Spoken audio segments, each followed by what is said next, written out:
কেমন আছো তোমরা সবাই? আশা করছি তোমরা সকলে খুব ভালো আছো। আর আমি কিন্তু মোটামুটি বেশ ভালো আছি। তো চলে যাই তোমার সাথে নতুন একটা ব্লগ নিয়ে। আর আমার এই ব্লগে জানি তোমাদের সকলকে ওয়েলকাম। তোমরা যে যেখানে আছো তোমাদেরকে সাথে নিয়ে আজকে আমি আমার ব্লগটা এখান থেকেই শুরু করছি। তো দেখো, এখন সময় ঠিক 7:30। সকালবেলা ঘুম থেকে উঠেই সমস্ত আশেপাশে কাজ সেরে নিয়েছি, নিয়ে কিন্তু চলে এসেছিলাম গোপসোনাদের ঘরে। ওদেরকে তুলে দিলাম। আজকের আমি আর পুজোটা দিলাম না। মা বললো আমি পুজোটা দিয়ে দেবো, আমার একটু কাজ আছে, তুমি ছেড়ে দাও, তুমি শুধু গোপালদের তুলে দাও, আমি পুজোটা দিয়ে দেবো। সেই রকম আমি দিয়ে দিলাম। আর কালকের এইদিকে তরকারি ছিল, তারপর কাঁকড়া ছিল। রাত্রেবেলা সেরকমভাবে কেউ খায়নি। আর আমারও শরীরটা ভালো না, আমি তো এমনিই খাচ্ছি না। আর সেই কারণেই সব তরকারি ছিল। আর এইদিকে আলু ভাজা করে নিচ্ছে সকালে, যেহেতু সবাই তো আর ওই দিয়ে খাবে না, যেমন ধরো আমি খাবো না।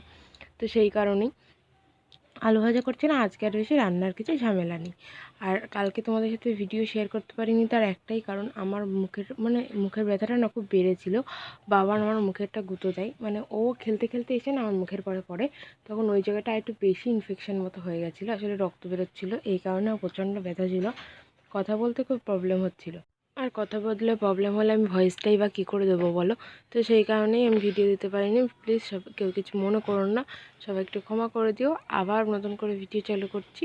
তো যদি কারোর অসুস্থতা থাকে, কী করে ভিডিও তোমাদের সাথে শেয়ার করবো বলো। তো যাই হোক, সবাই একটুখানি ক্ষমা করে দিও। তো তারপর দেখো, ওইদিকে সমস্ত কাজ সেরে চলে এসেছি এদিকে ঘরটা গোছানোর জন্য। তো প্রথমে বিছানাটা তুলে নিলাম, বিছানাটা তুলে বিছানাটা ঝেড়ে এদিকে বালিশ টালিশগুলো কিন্তু সুন্দর করে গুছিয়ে রেখেছি। আর এদিকে না, তারপরে এইদিকে আলনাটা একটু অন্যরকম ছিল, সেটা একটু গুছিয়ে রাখলাম। বাবার প্যান্ট ট্যান্টগুলো ভিজেছিল বলে, একটু হালকা ভিজেছিল বলে ওখানে দিয়ে রেখেছিলাম রাত্রেবেলা। তো সেইটা একটু ভাঁজ টাজ করে নিলাম। আর এইদিকে ওয়ার্ড্রপের এখানে না জামা কাপড়গুলো খুব এলোমেলো হয়েছিল, তো সেইগুলো একটু ঠিকঠাক করে নিচ্ছিলাম। আসলে বলছিলাম না আগের ভিডিওতে, আমার এলোমেলো জিনিস একদম পছন্দ না।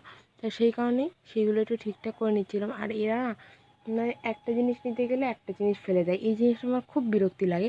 যে একটা ঠিক করে নিয়ে দিলে আরেকটা পড়ে গেলে সেটা যে গুছিয়ে রাখি, সেটা কেউ করে না। তো সেই জন্যই যে জিনিস গোছানো জিনিস এলো না দেখলে না খুব রাগ হয়ে যায়। তো তারপরে আমি ওর ওষুধটা এখানে ছিল সেটাই রেখে দিলাম। আর এইদিকে দেখো, আমার বাবান গাড়ি নিয়ে খেলছে। আর এই ঘরের অবস্থাটা কী করেছে দেখো, ঘোড়া মাদুর এদিকে সব কিছু এলোঝেলো করে দিয়েছে। আর এখন মহারাজ গাড়ি নিয়ে খেলছে। ওই যে গাড়িটা দেখলো কমলা কালারের, ওটার পিসি এনে দিয়েছে 100 টাকা দিয়ে আগের দিন মেলার থেকে। 100 টাকা দিয়ে কিনে মনে হয় 1 ঘন্টাও যায়নি, নষ্ট করে ফেলেছে গাড়িটাকে। কি আর করা যাবে, ওদের তো বয়সই এখন নষ্ট করার। তো তারপর দেখো চলে এসেছিলাম কিন্তু এইদিকে বাবানকে একটু খাওয়াবো বলে। তো দুধটা খাওয়ানোর সময় দেখি দুধ নেই। তো তারপর দুধের প্যাকেট যেহেতু ছিল মিটকেসে, সেই জন্য দুধের প্যাকেটটাকে কিন্তু কেটে নিচ্ছিলাম। আর এই দুধটাই তো বাবানকে খাওয়াই, তোমাদের সাথে আগে দেখিয়েছি, তা একবার দেখিয়ে দিলাম যে এই দুধটাই বাবানকে খাওয়াই। তো তারপর দুধ টুধ করে ঢেলে বাবানের দুধটা খাইয়ে দিয়েছিলাম, দিয়ে ওর বাবা চলে যাচ্ছিলো বলে ও একটু গেছিলো ওর বাবার সাথে ঘুরতে।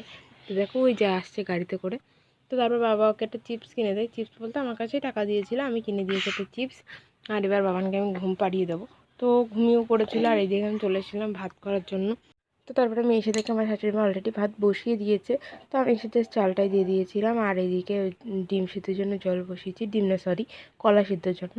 কলাটা একটু ভাপ দিয়ে নেবো, তাই ওইদিকে আমার শ্বশুরমশাই তরকারি কাটছে, এদিকে আমার শাশুড়ি মা বাসনগুলো তুলছিল। তো বাবানকে একটু দেখতে গেলাম, দেখি তখনও ঘুমাচ্ছে। লাইটটা জ্বালিয়ে দেখলাম মশা টশা লাগছে কিনা, দেখলাম না মশা লাগছে না। তো এসে দেখতে দেখতে জলটা ফুটে গেছিলো, তারপরে আমি কলা দিয়ে দিয়েছিলাম, দিয়ে সামান্য একটু লবণ হলুদ দেবো, দিয়ে যখনই এটা আবার ফুটে উঠবে তখনই লাগিয়ে দেবো। এটা জাস্ট একটু ভাববার জন্য, যাতে কলার আঠাটা বেরিয়ে যায়, সেই কারণে। তো তারপরে তাই করেছিলাম, 3-4 বার ধুয়ে রেখেছিলাম। তারপরে এদিকে আমি বাবানের মাছটা ভেজে বাবানের মাছের ঝোলটা বসিয়ে দিয়েছিলাম। একটু কুমড়ো আলু আর একটু গাজর দিয়েই করেছিলাম। ওনা কুমড়োটা খেতে খুব ভালোবাসে। এদিকে আমি কিন্তু একদম কুমড়োটা একদম খাই না বলবো না, খুব একটা পছন্দ করি না। আর কিন্তু সেই তুলনায় আমার বাবান কিন্তু কুমড়ো খেতে খুব ভালোবাসে। তো যাই হোক, এইদিকে তারপরে সিদ্ধ হচ্ছিল কচুরি। আর এইদিকে হচ্ছে যে ছোটো মাছ এনেছে, একটু শুক্তো করবে বললো, তো সেই কারণেই। তো তারপরে আমি এদিকে বাবানের মাছের ঝোলটা লাভিয়ে চলে এসেছিলাম। আমার শ্বশুরমশাই বললো যাও তুমি আমার ওইদিকে কাজগুলো করে নাও, আমি এই দিকটা সামলে নিচ্ছি। তো তারপরে আমি দেখো ঘরে ঢুকেই কিন্তু ঘরটা ফার্স্টে ঝাড় দিয়ে নিয়েছি। ফার্স্টে ওই ঘরটা, তারপরে এই ঘরটা ঝাড় দিয়ে নিয়ে বারান্দাটা ঝাড় দিয়ে নিচ্ছিলাম। তারপর ঘরটা মুছবো। আসলে ঝাঁট সকালেও একবার দেওয়া হয়। আমি বলি না তোমাদের দিনের মধ্যে ৩-৪ বার ঝাঁট দেয়, সন্ধ্যাবেলা একবার ঝাঁটতে হবে, সন্ধ্যাবেলা বিকেল বেলা, সন্ধ্যার একটু আগে আগে, আবার রাত্রেবেলা একবার সব বিছনা টিছনা করে যখন ঝাড়ায় তখন একবার ঘরটা ঝাঁট দেওয়া হয়। এই অনেকবার ঘর ঝাঁট দেয়, কিন্তু এই টাইমটায় ঘর ঝাঁট দেওয়ার একটাই কারণ যাতে মোছার সময় কোনো প্রবলেম না হয়। অনেক সময় চুল টুল থাকে, তো এবার দেখা গেলো মুছতে গেলে ওই চুল টুল না ইসের সাথে আটকে যায়, তখন ওটা ছাড়ানো খুব প্রবলেম হয়ে যায়। তো সেই কারণেই তো দেখো আমি কিন্তু তারপরে এইদিকে ঝাঁট টাট দিয়ে চলে এসেছিলাম, এইদিকে এসে কিন্তু ঘরটা মুছে নিচ্ছিলাম। লাইটটা জ্বালিয়েই ভিডিওটা করছি, মনে মনে ভাবছি যদি উঠে যায় তাহলে হয়ে গেল ব্যাস। এটাই ভাবতে ভাবতেই ঘরটা মুছছিলাম আর কি। তো দেখো এদিকে কিন্তু আমার ঘর মোছা অলরেডি হয়ে গেছে। আর এই ফ্রিজের কভারটা ছিঁড়ে গিয়ে যে এত বাজে হয়ে গেছে, সেরকমভাবে বাজারে এখন যাওয়াও হচ্ছে না। তারপরে বাড়ির পরে একটা কাকু না এসব নিয়ে আসে, কিন্তু সে এখন না বেশ কদিন হলো আসছে না, সেই কারণে খুব প্রবলেম হয়ে যাচ্ছে। তো যদি আসে তাহলে তো নেবই। এটা না প্রচণ্ড বাজে হয়ে গেছে, চারি সাইডটা ছিঁড়ে গেছে, তাও আমি একরকমভাবে একটু ম্যানেজ করে নিয়েছি। তো মানে সেফটিপিন দিয়ে ইটি করে ঠিক করে নিয়েছি, কিন্তু কোনো মতে এখন চালানোর মতো আছে, বাট বেশি দিন টিকবে বলে মনে হয় না। তো এটা বাড়িপর থেকে আসলেই কিনবো। তো ঘর মুছে বেরোতে না বেরোতে আমার বাবান উঠে গেছিলো, তো ওকে মার কাছে দিয়ে দিয়েছিলাম, দিয়ে এদিকে আমি জামা কাপড়গুলো একটু ভাঁজ করে নিচ্ছিলাম। তো যেসব জামা কাপড়গুলো সকালে ধুয়ে দিয়েছি সেগুলো একটু ভাঁজ করবো।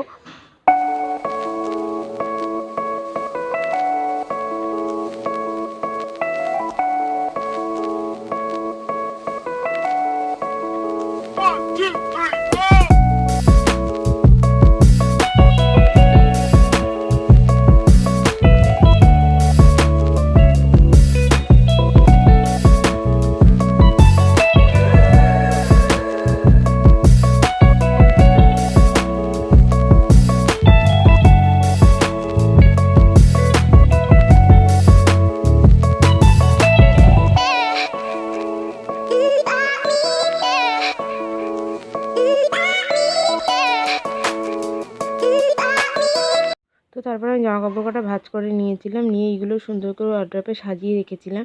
তো সাজিয়ে টাজিয়ে রেখে চলে গেছিলাম ওই দিকের কাজে।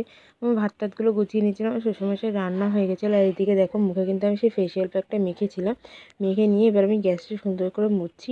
গ্যাসটা মুছে বাসন কটা মেজে চান করব। আজকে আবার একটা জায়গায় যাওয়ার কথা আছে, একটা গোসাই বাড়ি, মানে আমাদের যে একটা গুরুদেব আছে সেখানেই যাওয়ার কথা আছে। তো যেহেতু আজকে সেই কারণে ওখানে একটু যাওয়ার ইচ্ছা আছে। তো বলে না মন থেকে কিছু চাইলে তুমি নিশ্চয়ই পাবে। হ্যাঁ, আমিও চলে গেছিলাম ওখানে অনুষ্ঠানে। তো অনুষ্ঠানে গিয়ে কিন্তু বেশ মজা হয়েছিল। আর ঠাকুরের অনুষ্ঠানে গিয়ে মজা বলতে খুব মানে সুন্দর সুন্দর জিনিস বলছিল, যেটা বোঝা বা শোনার মতো আছে। আর আমার বাবারা কিন্তু খুব মজা পেয়েছে। তো তারপর আমাদের প্রসাদ খেতে বসিয়েছিল, আর আমরা বসেছিলাম প্রসাদ টসাদ খেয়ে বাড়ি চলে এসেছিলাম। এসে বাবানকে একটু ঘুম পাড়িয়ে দিয়েছিলাম। তো ঘুম থেকে উঠে চা করতে গেছিলো শাশুড়ি মা। তো মা আজকে চা করে নিয়ে এসেছে, দেখো সবাই চা খাচ্ছে, আর এদিকে আমি আর আমার বাবানও চা খাচ্ছি। তারপর আবার বাবানকে একটু ঘুম পাড়িয়েছিলাম, আবার ঘুম থেকে উঠে ও দাদার সাথে দেখো খেলা করছে, আর আমি চলে গেছিলাম রান্নাঘরে, গিয়ে ভাত বসিয়েছি, রুটি হয়ে গেছে। আর আমাদের হয়েছিল মেটে আলু দিয়ে মাছ, আর এদিকে হয়েছিল কচুরি।